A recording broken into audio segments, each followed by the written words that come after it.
फ्लिपकार्ट पे T shirt बेचने का सोच रहे हो, एक ऑर्डर पे कितना प्रॉफिट होता है, कितना फ्लिपकार्ट काट लेता है और रिटर्न आने पे क्या नुकसान होता है, कुछ रियल एग्जांपल के साथ बताऊंगा। अगर आप भी अपना ऑनलाइन बिजनेस स्टार्ट करना चाहते हो तो ये वीडियो मिस मत करना। नमस्ते दोस्तों, मैं हूं अंकित। आज हम स्टेप बाय स्टेप देखेंगे फ्लिपकार्ट पे टी शर्ट बेचने का पूरा प्रॉफिट एंड लॉस का ब्रेकडाउन।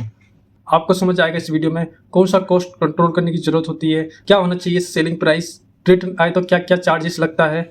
तो चलिए बिना टाइम वेस्ट किए शुरू करते हैं। दोस्तों मैंने पहले से ही एक्सेल बना रखा है ताकि ज़्यादा टाइम वेस्ट ना हो। दोस्तों सबसे पहले बात करते हैं हम प्रोडक्ट बनाने की कॉस्ट की।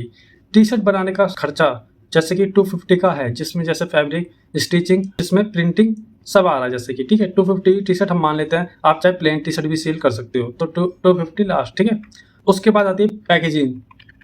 इसका हम मान लेते हैं 30 रुपये मान लेते हैं, लेबल वगैरह इनवॉइस वगैरह सब इसी के अंदर आ जाता है, 30 रुपये हम लेकर चल लेते हैं। ठीक है, और दोस्तों तीसरा है ऐड का कॉस्ट, ये मान लेते हैं हम 20 रुपीज़। लेकिन दोस्तों इसके अंदर भी बता दूं कि ये तो सिर्फ पर ऑर्डर का हमने 20 लिखा है, लेकिन जैसे कि आपने पूरा अमाउंट, जैसे कि आपने 1000 का चलाया उसमें से कितने ऑर्डर आए तो ये चीज़ होती है। लेकिन मैंने अभी आपको 20 रुपये का मैंने अभी आपको बता दिया ओवरऑल। ठीक है, अभी इसके बारे में हम नीचे से डिटेल में पढ़ेंगे कि ऐड का क्या होता है मैटर। ठीक है, तो ये टोटल आपका कॉस्ट पड़ गया, जो पैकेजिंग जिसमें आपका प्रोडक्ट कॉस्ट और ऐड हमने इसी में लिखा था, ये हो गया 300 रुपये। ठीक है दोस्तों, अभी इसके अंदर हमने प्रमोशन नहीं लगाया। जैसे कि आपने देखा होगा जब आप बाय करते होंगे फ्लिपकार्ट पे तो कूपन भी आते होंगे 20 रुपये, 30 रुपये, 50 रुपये, इस तरीके से, तो वो इस पर नहीं लगाया है। वो हमारी मर्जी होती है लगाने या ना लगाने की, तो अपने पर डिपेंड है। ठीक है, फिर आगे बढ़ते हैं।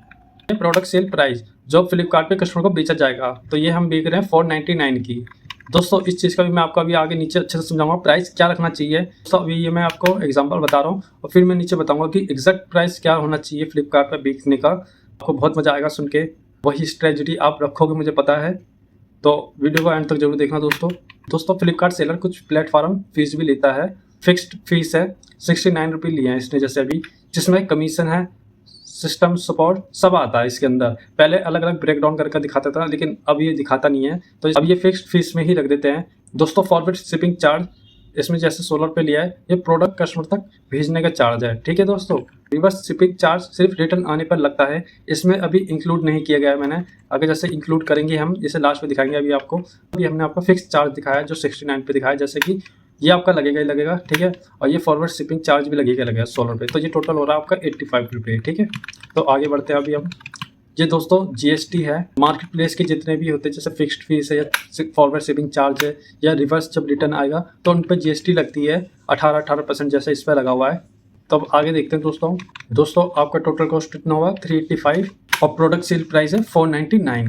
ठीक है, इस एग्जाम्पल से फ्लिपकार्ट में आपका प्रॉफिट होगा 114 रुपये, जिसमें 34 रुपये अभी हमने जीएसटी क्लेम नहीं लिया है, तो वो अगर उसको इंक्लूड कर देंगे, जैसे 34 है तो दोस्तों 148 रुपये आपका नेट प्रॉफिट हो जाएगा। जैसे कि हम ये जोड़ेंगे तो आपका ये अमाउंट हो गया 148 रुपये हो गया आपका। ठीक है, लेकिन दोस्तों अब सुनो ध्यान से, आप फ्लिपकार्ट बिजनेस में सिर्फ प्रॉफिट देखना काफ़ी नहीं है, आपको रिस्क भी समझना होगा। दोस्तों अब कुछ बातें बहुत जरूरी है, हर फ्लिपकार्ट सेलर को ध्यान रखनी चाहिए। ठीक है, अगर कस्टमर रिटर्न करता है तो आपका रिवर्स शिपिंग का चार्ज प्लस डैमेज का रिस्क दोनों उठाना पड़ता है। हर रिटर्न का अप्रोक्स 60 से 100 रुपये का नुकसान हो सकता है। जैसे कि मैंने आपको बताया यहाँ पे, जैसे हम 100 रुपये भी लेकर चलते हैं तो आपका नेट प्रॉफिट कितना जाता है, 14 रुपये जाता है। देख रहे हो, समझ रहे हो दोस्तों जैसे कि आपने ऐड रन किया और क्लिक आए लेकिन सेल नहीं आई तो पैसा गया, ये भी ध्यान देना होता है। जैसे कि आपने 1000 रुपये लगाए, 2000 रुपये लगाए, ऑर्डर ही नहीं आए, लोग क्लिक कर रहे हैं, ठीक है, ऑर्डर नहीं आ रहे तो उसका भी पैसा गया। ठीक है, ये भी ध्यान देना होता है, इसमें बहुत लॉस होता है लोगों का। दोस्तों जैसे कि हम 114 का प्रॉफिट देखे हैं लेकिन एक्चुअल में वो सेफ नहीं है, तो इसका सोल्यूशन क्या है ये भी मैं आपको बता देता हूँ। कॉस्ट प्राइस का 3x सेलिंग प्राइस रखो। चलिए कैलकुलेट करते हैं। अगर आपका टोटल कॉस्ट 300 रुपये है तो सेलिंग प्राइस होना चाहिए 300 गुना 3। यहाँ पर कर लेते हैं दोस्तों, अभी हम हमारी 300 की 600 900 रुपये कर लेंगे, इसको 899 कर लेंगे। ठीक है, अब देखते हैं दोस्तों, जैसे कि आप 899 प्राइस रखते हो तो दोस्तों जैसे अब मान लीजिए जैसे फिक्स चार्ज भी आपसे 80 रुपये लेता है या शिपिंग चार्ज आपकी 25 रुपये भी लग जाती है, तो तब भी आपका टोटल एक्सपेंस कितना होगा, 205 रुपये हुआ। जीएसटी पड़ जाएगी, आपका क्लेम हो जाएगा, तो आपका नेट प्रॉफिट 394 रुपये हो रहा है यहाँ पे, समझ रहे हो, जो काफ़ी स्ट्रॉन्ग है। और रिटर्न या ऐड के बाद भी आप सेफ रहोगे। दोस्तों आपको 3x पे ही बेचना पड़ेगा, तभी आप सेफ रहोगे।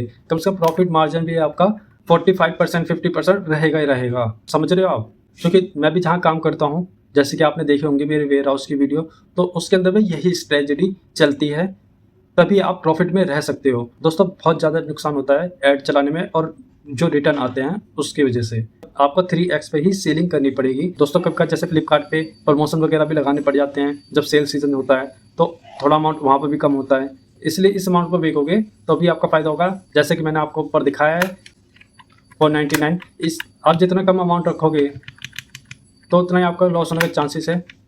दोस्तों जैसे कि मैंने आपको बताया था रिटर्न आएगा, जैसे मान लो 105 रुपये आता है तो आप माइनस में चले जाओगे, 6 रुपये माइनस में। अभी तो और भी थोड़ी बहुत हाइडन चीज़ें हैं, जैसे कि COD ऑर्डर पर चार्जेस लगता है एंड UPI जैसे होता है उस पर भी गेटवे का भी चार्ज थोड़ा बहुत लग जाता है। दोस्तों मार्केट में कॉम्पिटिशन है, लेकिन आप सही प्राइस स्ट्रेटजी यूज करते हो तो हर ऑर्डर में आप प्रॉफिट में रहोगे, टेंशन फ्री। दोस्तों आप लोगों को मजा आया इस स्ट्रेटजी को देख के, तो पहले तो मेरे चैनल को सब्सक्राइब लाइक कर दो। मेहनत लगती है दोस्तों बहुत वीडियो बनाने में सच्ची में, जैसे कि मैं अभी नया आया हूँ यूट्यूब पे, दोस्तों सपोर्ट करो आप लोग। और भी दोस्तों मैं आपको चीज़ें बताता हूँ, इसके अंदर टिप्स देता हूँ। फ्लिपकार्ट के अंदर मेरे पास भी बहुत सारी वीडियो है मेरे पास बनाने को, ठीक है दोस्तों, मैं आपको अच्छे से समझाऊंगा। अभी टिप दे देता हूँ आपको। दोस्तों फ्लिपकार्ट की हर फीस पे 18% की GST लगता है, तो आपको GST क्लेम करना। अगर आपने GST क्लेम नहीं किया तो प्रॉफिट में गलत दिखाएगा, तो हमेशा मंथली इनपुट GST क्लेम करो। और एक और चीज़, आप इसको जैसे कि आप टी-शर्ट सेल करते हो या कुछ और भी प्रोडक्ट सेल करते हो, तो इससे आप कॉम्बो बनाओ, जैसे कि 2 टी-शर्ट बिको, ऐड कॉस्ट भी कम पड़ेगी और प्रॉफिट भी ज़्यादा बनेगा। और दोस्तों ये बात मैं आपको बता दूं कि हर कैटेगरी की फीस अलग अलग होती है, लेकिन स्ट्रक्चर वही होता है। वीडियो पसंद आए तो लाइक एंड सब्सक्राइब करना मत भूलना दोस्तों। इस वीडियो में उन दोस्तों के साथ शेयर करो जो फ्लिपकार्ट पे बिजनेस स्टार्ट करना चाहते हैं। मिलते हैं अगली वीडियो में, तब तक के लिए हैप्पी सेलिंग दोस्तों।